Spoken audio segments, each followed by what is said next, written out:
Intense casual encounters seem oxymoronic, but that's the type of situation that Manuel and Julia find themselves in. Will they continue with it till the very end, or will they discover and understand that human relationships are more complex than just hugs, kisses, series of caresses, and sex? In the opening scene of 720 Once a Week, we hear a woman and a man's moaning voices, whom we later discover towards the end of the movie to be Julia and Manuel, as they enjoy the pleasure of different positions. They eventually get satisfied, stop and face the ceiling quietly, trying to recover themselves after the session they just had. After some minutes of silence and staring at each other, they get dressed silently. Something seems off about them, like they are not supposed to be there, like what they just did is wrong. Julia eventually breaks the silence, wanting to know if Manuel usually works the next day, and she gets to know that he does. He goes on to explain his previous normal Thursday routine of going out to have a drink, and thereafter heading to work, which he hasn't done in a long while, because he usually falls asleep more after these days. It then dawns on Manuel that he doesn't really know Julia so well, and he's interested in knowing why she travels so much, because it's either a tourist or hotel worker that makes such travels. Julia claims to be a tourist, and he commends her that being a tourist is a great thing.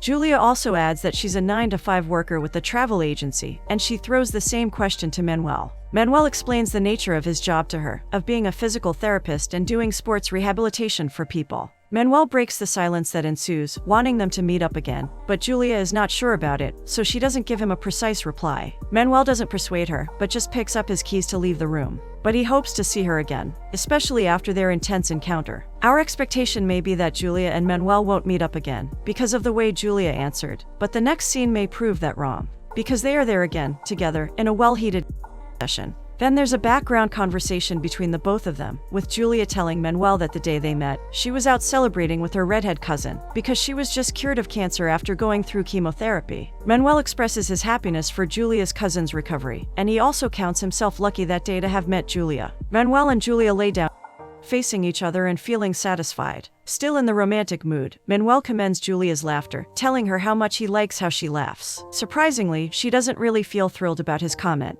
This is because her childhood was not filled with much laughter, or even smiles. Manuel can't imagine she didn't do that while growing up, because her laughter is filled with life. Julia continues her childhood story. She had a boyfriend that always said she couldn't crack jokes, because she was always serious. So, to impress her boyfriend, she searched everywhere for the best jokes in the world and memorized them. Julia had been waiting to prove her boyfriend wrong and crack the joke she had memorized, and finally, the opportunity came. One night during dinner, she was together with her boyfriend and his group of friends, and she told them the joke, but to her surprise, none of them laughed. Manuel wants to know what the joke was, probably to see if he'll catch the fun, but Julia refuses to tell him anything, because she doesn't want him to make fun of her. Manuel then decides to tell her a joke. He wants to show her what a pro he is at telling jokes, but especially to set her at ease. He tells her the joke about 2 hunters who were in the woods, and then one passed out. The other hunter calls the emergency number, asking him what to do, because he thinks his friend might be lifeless. They tell him to relax and make sure his friend is actually no longer alive. Next thing, there's silence, and a gunshot is heard. Then the hunter returns to the phone and asks what he should do. Julia laughs at the end of his joke. After some soulful stares at each other, she cuddles into his arms. Manuel comes on another Thursday to visit her. Julia notices that Manuel's mind has wandered far away, so she asks him what he's thinking about, and he says he's admiring how perfect she is. Rather than feeling thrilled or flattered, Julia lets Manuel know that she's not perfect, because humiliating and gross things always happen to her. For him to understand, she explains how she puked on a man's face while trying to be sexy during because she was usually disgusted while doing it. Truly, humiliating things happened to her. Manuel, in between chuckles, asks what she did after that. Like every normal response to a humiliating situation, she couldn't face the man, but just ran out as he was cleaning up in the shower. It seems like she's not the only one that has experienced humiliating things. Manuel says he has also been humiliated, and it happened during an annual party that was organized at his workplace. He goes into detail and tells her every bit of his experience, starting from what he dressed as, since it was a costume party, to the final experience that made him feel embarrassed and humiliated. Apparently, the Batman costume that Manuel decided to wear was too small, and hence tight at the same time. Surprisingly, when he arrived at the party, his costume was the best, and he had to get on the stage because he was a finalist. While on stage, the dumbest thought came to him. He started to think, and hoped not to get an erection while in that tight costume, or else it would be a great disaster. It was as if thinking about it made it happen, because at that point, erotic thoughts started to cloud his mind, and he got an erection. He continued his story of humiliation, saying that his costume became so tight that he couldn't move, and he was using the trophy to hide his shame. As if the person on stage with him was also a perpetrator of the humiliation, he told him to remove the trophy. Manuel was left with no choice but to remove it, and everyone saw his erection. Someone shouted out, drawing everyone's attention to see it, and they all laughed. Manuel's experience is a real definition of humiliation. As he ends his story, he tickles Julia, who giggles excitedly. After a series of laughter from both of them, he hands her an earphone to listen to what is playing. She listens and smiles at the song. They lay together for a while, with Julia's head on Manuel's chest, drawing circles on his body with her fingers. A romantic position for two lovers. In the next scene, Manuel and Julia are once again doing what they know how to do best, having intense.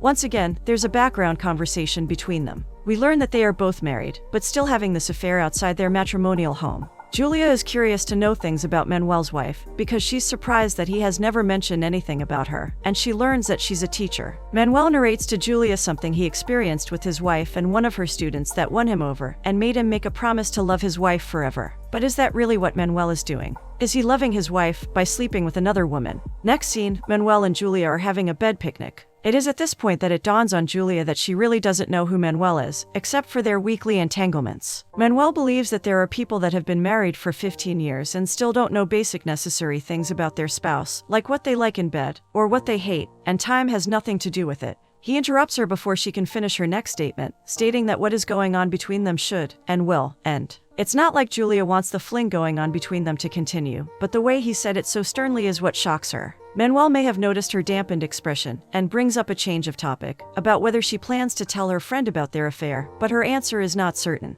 Manuel claims to like bed picnics, and asks Julia if she sees it as a perfect concept. She replies that a friend told her, never sleep in bed with someone you can't eat in bed with. Julia also adds that a man makes love the same way as he eats. If he eats clean, he'll be clean, but if he spills and slurps while eating, he's very passionate. As if that will show he's passionate, Manuel playfully spills sauce on himself while putting food in his mouth. Manuel and Julia continue their bed picnic, while he tells her of a Japanese technique of eating sushi over a woman's body, but she doesn't seem to buy the idea. Even though she doesn't seem enthusiastic, he still wants to show how romantic he can be, and goes ahead to eat off her body. After taking a shower, Julia picks a big brown notebook from a bag and hands it over to Manuel. He discovers that it's a paper computer. Surprisingly, she made it herself, and has her own shop at home. Manuel becomes quite confused, and asks her about the travel agency she told him earlier that she works with. It turns out that she lied to him, because she thought that if she told him she was a woman that does nothing but have a rich husband, he'll think she's just a bored woman that wants adventure. He reassures her that he thinks nothing of the kind. Next scene, Manuel and Julia get down again. After taking a shower, Julia meets Manuel staring at a picture. He asks to see which one is her friend in the picture, and she points at her. The other people in the picture are her friend's sister, nephew, and brother-in-law. They seem to be a happy family, and Julia says they're a beautiful family that loves each other. Out of the blues, Manuel suggests to Julia that they should make a trip to somewhere far away, a tranquil city where they can walk and see history. She doesn't seem to buy the idea, saying that they've never done what couples do, like holding hands in a park and grabbing a coffee together, and it would be the first time they'd be out in the street. Probably, it's just because she doesn't want to be seen with him in public yet, or she is not ready to lose her home. Julia asks Manuel what he tells his wife, as an excuse to see her, and he tells her that he claims to be taking a class on sports injuries every Thursday. She tells her husband she's at the movies with friends. Julia's husband trusts her, and doesn't ask her many questions about going to the movies, but unfortunately, he's trusting wrongly. Manuel, noticing the change in Julia's facial expression, breaks the silence when he asks her what's wrong. She replies that she thinks about him every day, and wants to be with him all the time. This leads to another bout of Afterward, while Manuel is fixing something for them to eat in the kitchen, he tells some stories of his work. This includes the story of Jonas, a 16-year-old kid that goes to the clinic every Wednesday. Jonas' mom travels 2 hours to bring him to the clinic, and waits while Manuel works on him. At the end of every session, whenever Jonas' mom asks Manuel if he sees an improvement in Jonas' health, he tells her that he's doing great, and she's happy even though Jonas' health is not improving. But in truth, he doesn't think he can ever get better. Manuel also tells Julia of Rosita, a very pretty assistant with whom he made Jonas fall in love. He realizes that he needs to stop pushing the feelings little Jonas has for Rosita. Manuel and Julia continue their meal without talking for a while, but he breaks the silence again, confessing that he wants to be with her, and have a life with her. She looks at him, puzzled, processing what he said, because this is supposed to be just a weekly affair, and nothing more. They had agreed that there would be no feelings. It is just an affair to fulfill their longings, so this is outrageous. But it seems like it's already becoming more than that, to both of them.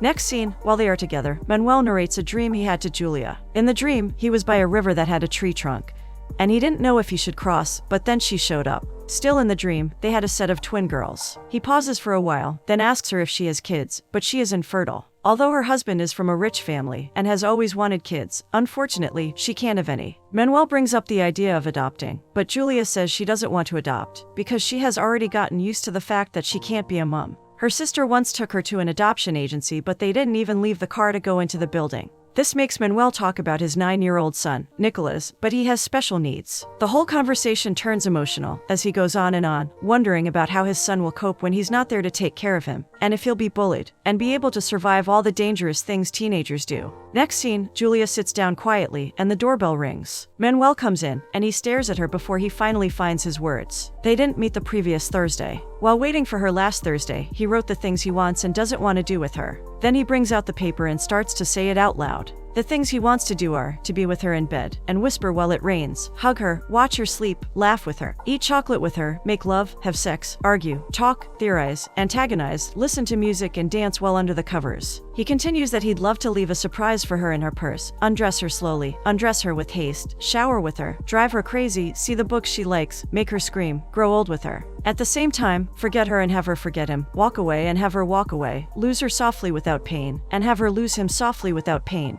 Be at peace and have her be at peace. At the end of the reading, he asks her if she likes it, but she doesn't respond.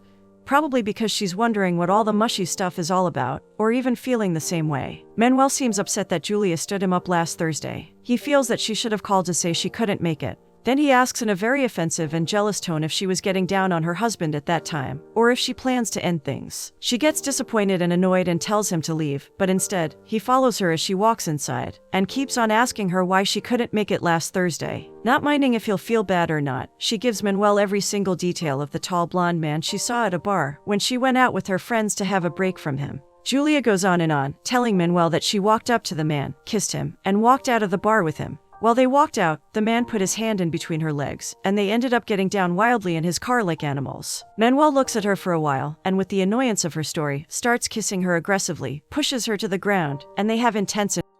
They lay on the bathroom floor, naked, panting like athletes that have just gone for a marathon. In the next scene, they enter the room together, and she asks him if he wants anything, but he says no. Since it's been a while since they saw each other, Manuel tells her that the past weeks felt quiet, and she agrees with him. After having a short conversation, Julia lets him know that she has finally told her friend about him, and her friend told her not to let him go. At this point, Manuel feels a sense of relief. Jokingly, Manuel asks her to tell her friend that her music sucks. Then they dance to the music, staring romantically into each other's eyes. As they dance, he asks her what she'll do when they meet again, maybe in 5 years, and she replies that she'll just say hello, like a normal person. They playfully practice how the conversation between them will go when they meet again. Still with the music playing in the background and moving their bodies slowly to the tune, Manuel tells Julia that he has finally gotten divorced, left his medical practice, and opened a vinyl store. Julia reveals that she's no longer married because she found out that her husband has a girlfriend and 3 kids outside their marriage. This is quite shocking, but she shouldn't be surprised, especially since she has not been faithful either. After their dance, Manuel tells Julia that he brought something for her and hands it over to her. It's a beautiful watch. He goes ahead to tell her that it was his mother's and that it was the only thing of hers that he kept, but he wants her to take it.